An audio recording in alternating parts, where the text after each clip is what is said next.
अरस्तु ने भ्रूण विज्ञान अर्थात एम्ब्रियोलॉजी की भी नींव रखी। उन्होंने मुर्गी के अंडों का एक प्रयोग किया। उन्होंने रोज एक अंडा फोड़ा और देखा कि कैसे एक निर्जीव दिखने वाली जर्दी से धीरे धीरे दिल धड़कने लगता है और नसें बनने लगती हैं। उन्होंने एनाटॉमी यानी शारीरिक संरचना पर जोर दिया और बताया कि प्रकृति में कोई भी अंग बिना किसी उद्देश्य के नहीं बना है। उनके इसी विचार को टेलियोलॉजी कहा जाता है। उन्होंने पौधों और जानवरों के बीच की एक कड़ी को भी पहचाना जिसे आज हम कोरल या स्पंज के रूप में जानते हैं। अरस्तु का मानना था कि ज्ञान केवल लाइब्रेरी में बैठकर नहीं बल्कि कीचड़ में उतरकर और जानवरों को छूकर ही प्राप्त किया जा सकता है। अरस्तु ने राजनीति को ईश्वरीय वरदान नहीं बल्कि एक मानवीय विज्ञान माना। उनकी प्रसिद्ध किताब पॉलिटिक्स आज भी दुनिया के हर राजनीतिक छात्र के लिए गीता की तरह है। उन्होंने एक बहुत ही गहरी बात कही थी, मनुष्य स्वभाव से एक राजनीतिक प्राणी है। इसका मतलब यह है कि इंसान अकेला नहीं रह सकता, वह समाज और राज्य में रहकर ही अपनी पूरी क्षमता तक पहुंच सकता है। अरस्तु ने अपनी टीम के साथ मिलकर उस समय के 158 अलग अलग शहरों के संविधानों का डेटा इकट्ठा किया। उन्होंने देखा कि कहाँ की जनता सुखी है और कहाँ विद्रोह हो रहे हैं। इसके आधार पर उन्होंने सरकारों को 6 श्रेणियों में बांटा। उन्होंने चेताया कि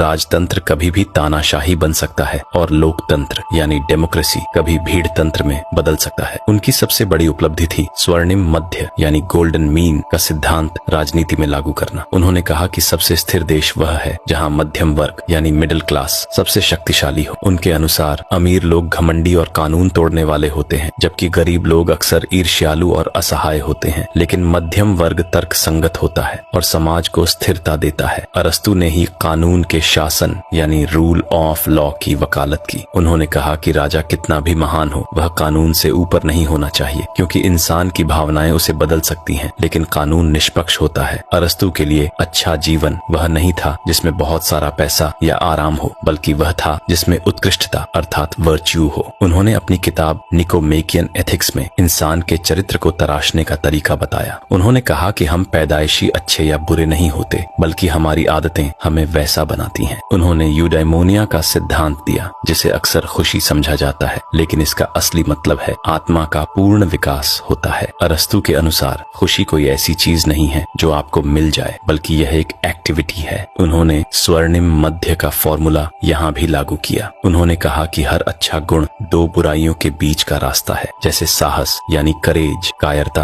और दुस्साहस के बीच का संतुलन है। अगर आप बहुत डरते हैं तो कायर हैं, अगर बिल्कुल नहीं डरते तो बेवकूफ हैं। उन्होंने सिखाया कि नैतिकता का मतलब सिर्फ नियम मानना नहीं है बल्कि सही समय पर सही व्यक्ति के साथ सही कारण के लिए और सही तरीके से व्यवहार करना है।